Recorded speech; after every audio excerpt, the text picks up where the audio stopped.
नमस्कार दोस्तों, कैसे हो आप सब। दोस्तों, मेरा नाम है विजय कुमार और आप देख रहे हैं कॉमिक्स पिटारा चैनल को। दोस्तों, अगर आप इस चैनल पर नए हैं तो इस चैनल को सब्सक्राइब कर हमें सपोर्ट करें, ताकि हम आपके लिए और भी अच्छी अच्छी वीडियो बनाते रहें और इससे हमें मोटिवेशन मिलता रहे। तो चलिए, भोकाल के इस शानदार कॉमिक्स को शुरू करते हैं, जिसका नाम है जो जीता सो हारा। देख सकते हैं इसका पृष्ठ। तो इस शानदार कॉमिक्स का शुभारंभ करते हैं। पृथ्वी के किस हिस्से पर किसका राज्य है, ये बात हर किसी को मालूम है, क्योंकि पृथ्वी का प्रत्येक हिस्सा किसी न किसी राजा के आधिपत्य में है।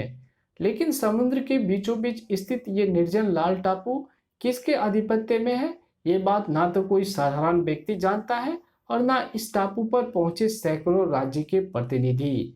संपूर्ण विश्व के राज्य के प्रतिनिधियों के साथ आप भी यहाँ गुणिक महोदय, आप यहाँ कैसे पधारे।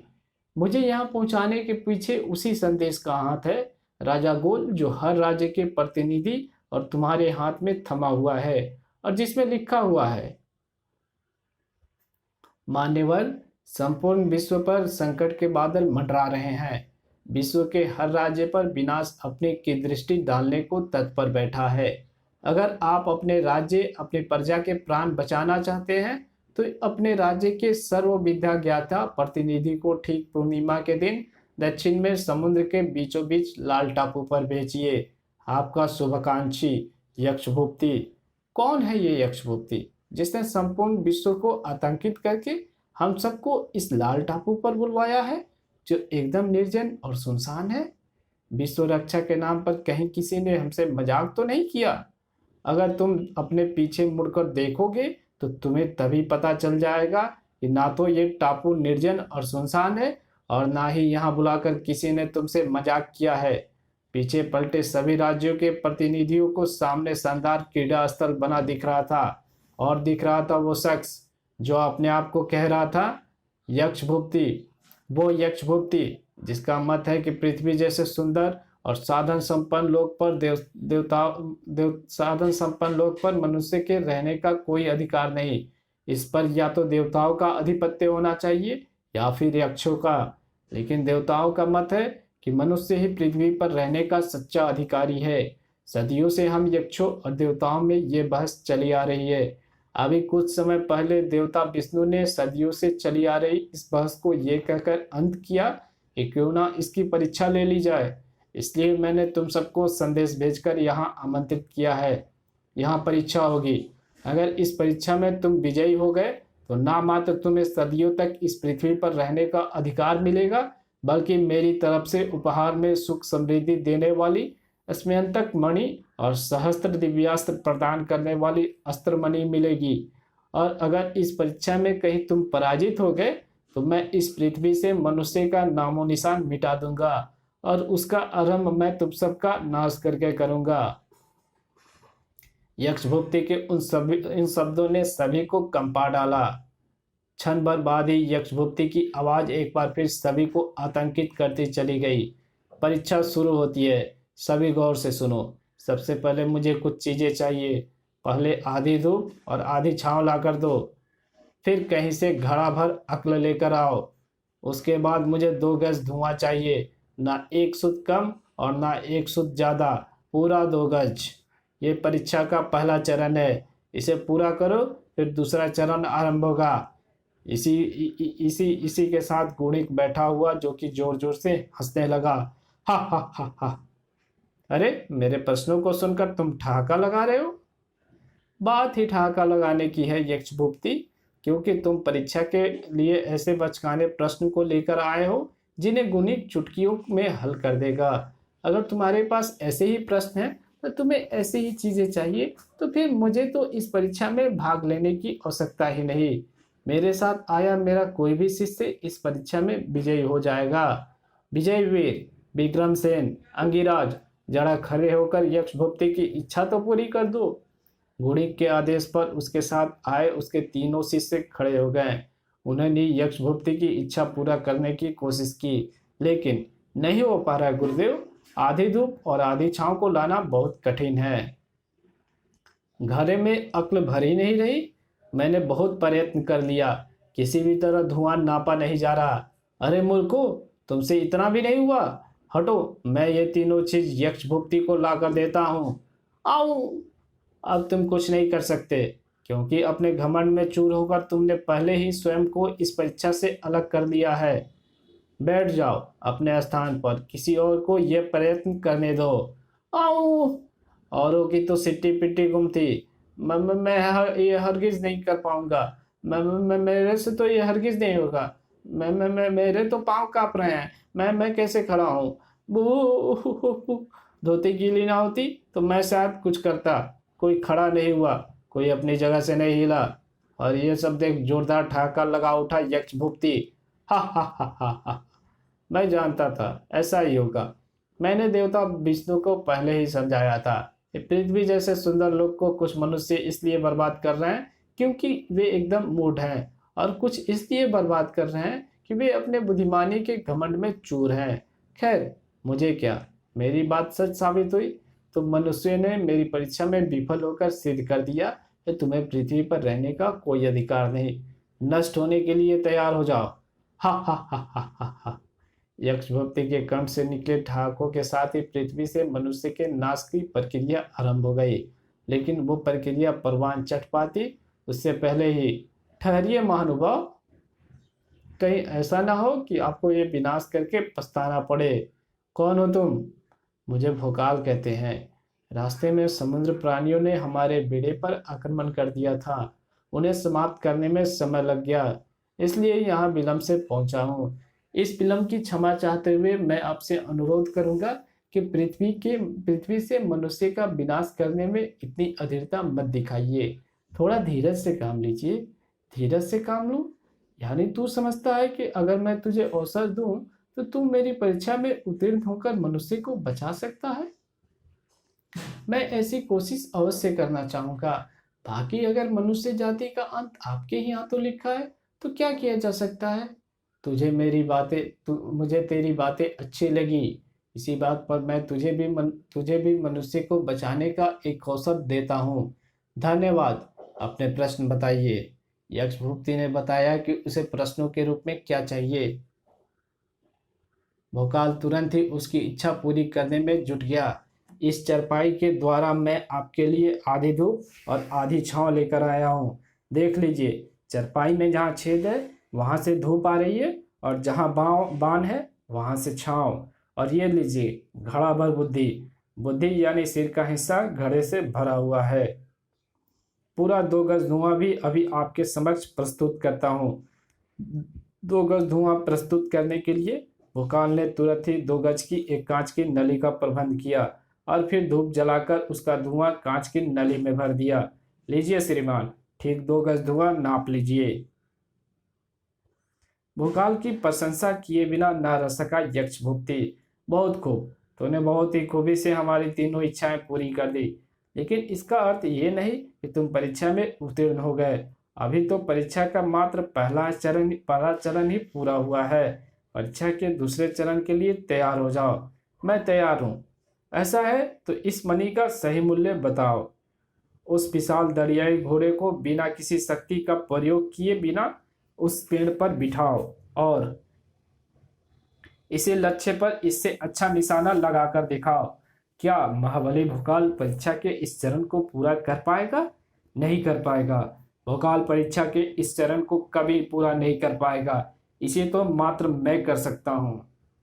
भोकाल तो इस चरण में ऐसे उलझ कर रह जाएगा जैसे मकड़ी अपने ही जाल में उलझ कर रह जाती है।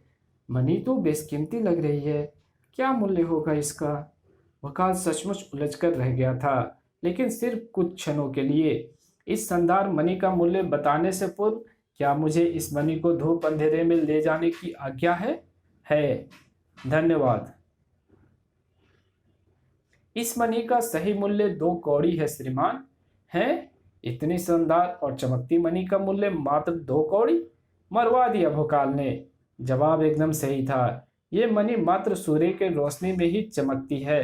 अंधकार में तो इसमें नाम मात्र की भी चमक नहीं है। और इसी से ये सिद्ध होता है कि ये मणि वास्तव में मणि नहीं बल्कि सूर्य के रोशनी में पाकर चमकने वाला कांच का टुकड़ा है, और इसलिए इसका मूल्य मात्र 2 कौड़ी है।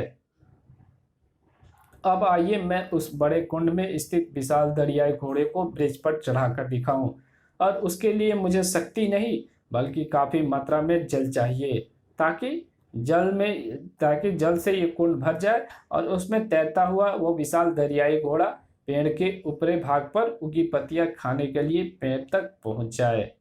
और फिर मैं इस कुंड से इस निकास द्वार को खोलकर कुंड में भरे सारे पानी को कुंड से निकाल दूंगा। लीजिए, पहुंच गया वो विशाल दरियाई घोड़ा बिना ताकत लगाए पेड़ के ऊपर। वाह!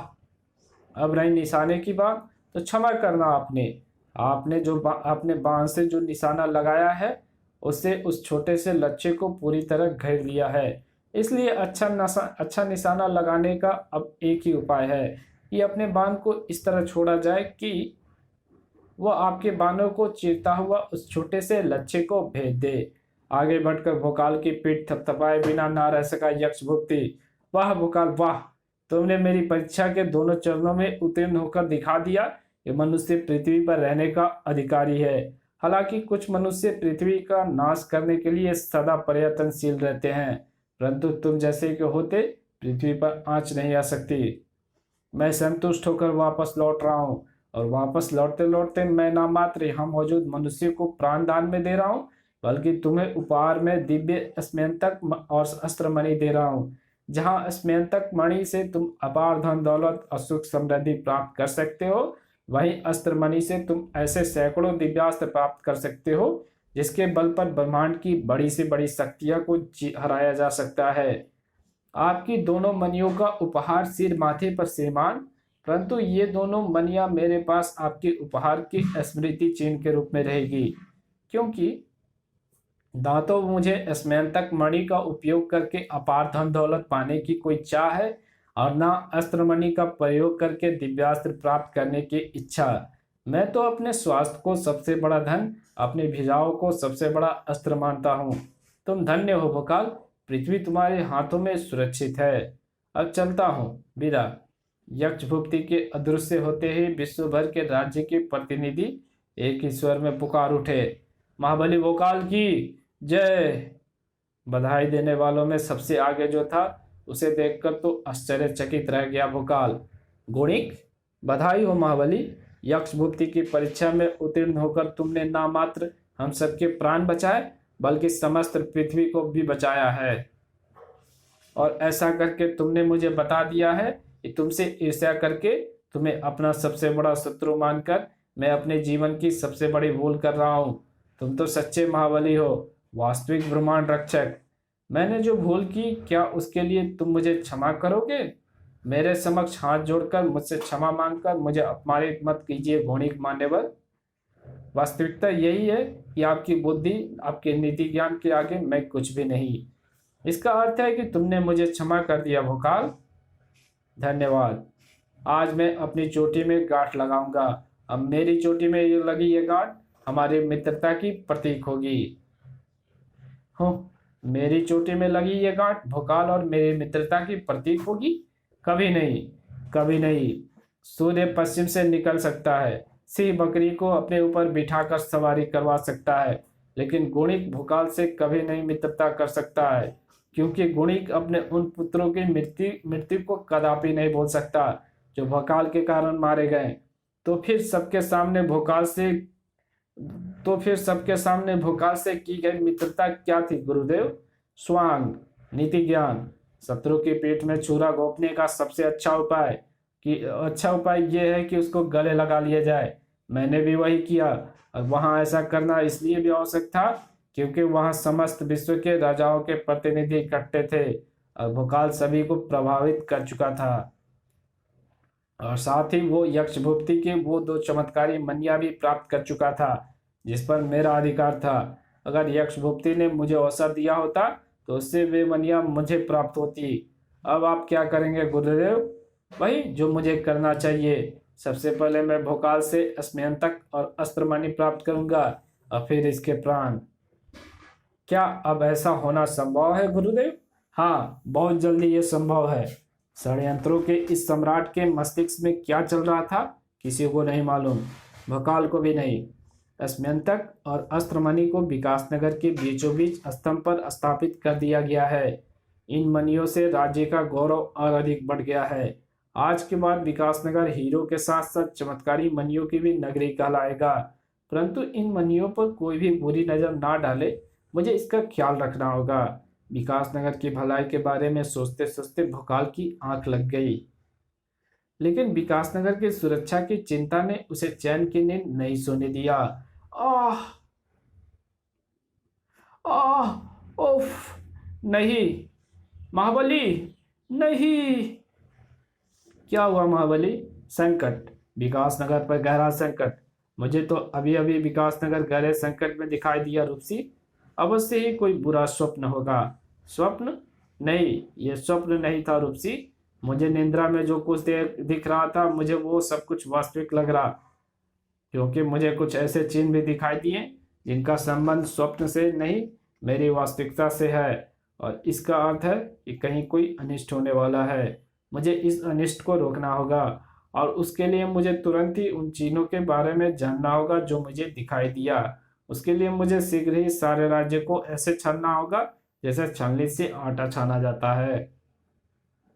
राज्य के चप्पे चप्पे की खाक छानता भोकाल जब सफलता के पास पहुंचा तो उसकी आंखें आश्चर्य से फटी की फटी रह गई। ओह नहीं, यही है वो गुफा जो मुझे स्वप्न में दिखाई देती। बड़ी ही विचित्र, बहुत ही रहस्यमयी। इसी गुफा में होना चाहिए संकट, जिससे भविष्य में विकासनगर को खतरा हो सकता है। ओह कड़ाक! संकट भोकाल के सामने ही था, उस रूप में भोकाल ने जिसकी कल्पना भी नहीं की थी। इस विशाल अंडे से अभी अभी बाहर निकला ये अत्यंत भयानक प्राणी यहाँ से सीधा विकासनगर ही पहुंचता। अच्छा हुआ मैं सही समय पर यहाँ पहुंच गया। कड़ाक! इसे यही समाप्त कर देता हूँ। ओह, साधारण शक्ति और अस्त्रों की सहायता से इसे खत्म करने की सोचना मूर्खता है। इसके लिए तो मुझे चाहिए असाधारण शक्ति, जो देते हैं मुझे महागुरु भोकाल। अब ठीक है, अब मैं इसके अत्यंत घातक प्रहारों को रोक भी पाऊंगा और इसके टुकड़े भी कर पाऊंगा। ओह, मेरी तलवार भी इसके शरीर पर गहरे घाव तो बन रहे हैं, लेकिन वे घाव तुरंत ही भर जा रहे हैं। इसका अर्थ है कि मुझे इसे काटने के लिए काफी अधिक शक्ति से इसके शरीर पर प्रहार तो करना ही होगा। साथ ही इस पर इतनी तीव्र गति से प्रहार करने होंगे कि इसके शरीर का हुआ घाव भरने के स्थान पर इतना गहरा होता चला जाए, ये प्राणी ब्रिज की भांति कटकर धरा पर गिर पड़े। भोकाल की अद्भुत शक्ति और विलक्षण तेजी से उस भयंकर प्राणी को समाप्त कर दिया। लेकिन अभी भोकाल का काम समाप्त नहीं हुआ था। मेरा सोचना सही निकला। अगर मैं इस स्वप्न को देखकर उसकी वास्तविकता को जानने के लिए नहीं निकल पड़ता तो विकासनगर में पहुंचने वाले इस संकट को समाप्त नहीं कर सकता था। लेकिन अभी तो एक ही संकट समाप्त हुआ है, एक शायद अभी शेष है, और उसके लिए एक बार फिर मुझे भटकना होगा। और इस बार मुझे इस पहाड़ी क्षेत्र में स्थित स्वप्न में आने वाली ये लाल पहाड़ी ढूंढनी होगी, जिसकी तलहटी में काले पानी की झील हो। मिल गई। लाल पहाड़ी की तलहटी में स्थित काले पानी की झील मुझे मिल गई। अब मुझे यहाँ ये जानना है कि इस झील के काले पानी से आखिर ऐसा कौन सा संकट पैदा होगा जो विकासनगर के विनाश का कारण बनेगा। ओह, भोकाल जिस संकट के बारे में सोच रहा था वो कब निकला और कब उसे काली झील में खींचकर ले गया, उसे पता ही नहीं चला। तब तक उसकी जान मुश्किल में फंस चुकी थी। उफ, काली झील में रहने वाले भयंकर प्राणी ने मुझे बुरी तरह जकड़ दिया है। मुझे तुरंत ही इसकी पकड़ से छूटना होगा। ताकत से तो छूट नहीं पा रहा, तलवार से इसकी भुजाओं को काट कर छूटता हूँ। ओह, मुझे तो इस तरह से भी इसकी पकड़ से छूटना मुश्किल लग रहा है, क्योंकि मैं जितनी इन भुजाओं को काट रहा हूँ ये उससे अधिक बढ़कर मुझसे लिपटती जा रही हैं। इससे तो छूटने का अब एक ही उपाय है कि मैं इन भुजाओं के स्रोत को ही काट कर फेंक दूँ। और इन भुजाओं के स्रोत हैं वो भयंकर प्राणी जो मुझे यहाँ खींच कर लाया है। और मुझे नहीं लगता कि उस भयंकर प्राणी को मैं काट पाऊंगा, क्योंकि इस झील के काले पानी में वो प्राणी कहाँ है ये जानना अत्यंत कठिन है। आह, लेकिन इस प्राणी के बारे में जानना तो होगा ही। नहीं नहीं नहीं, तो प्राण कब शरीर का साथ छोड़ देंगे, नहीं जान पाऊंगा। ओह, कैसे खोजूं इस काले जल में उस भयंकर प्राणी को, कैसे और कहाँ ढूंढो। ओह, एक क्षण, इस काले जल में उस भयंकर प्राणी को ढूंढने का एक उपाय है, और उस उपाय को कार्यान्वित करने के लिए मुझे अधिक कुछ नहीं करना होगा। अपनी ज्वाला शक्ति का भीषण स्तर पर प्रयोग करना होगा। इससे होगा कि ये झील कि इससे होगा कि इस झील का सारा काला जल वाष्प बनकर उड़ जाएगा, और काले जल की ओट में छिपा मुझे जकड़ने वाला भयंकर प्राणी सामने आ जाएगा। वो रहा। आप ज्वाला शक्ति से आप ज्वाला शक्ति से उसके चित्रे उड़ा देना मेरे लिए मुश्किल नहीं। झील का झील का काला तल अगले ही पल उस भयंकर प्राणी के लहू से लाल हो गया। इस कॉमिक्स को यहीं पे खत्म करते हैं। अब इसके आगे की कहानी इसके पार्ट 2 में देखेंगे। तब तक के लिए बाय। हंसते रहिए, मुस्कुराते रहिए। इसका पार्ट 2 आप प्लीज जरूर पढ़ें, जो कि इसी चैनल पे आपको अपलोड मिल जाएगा।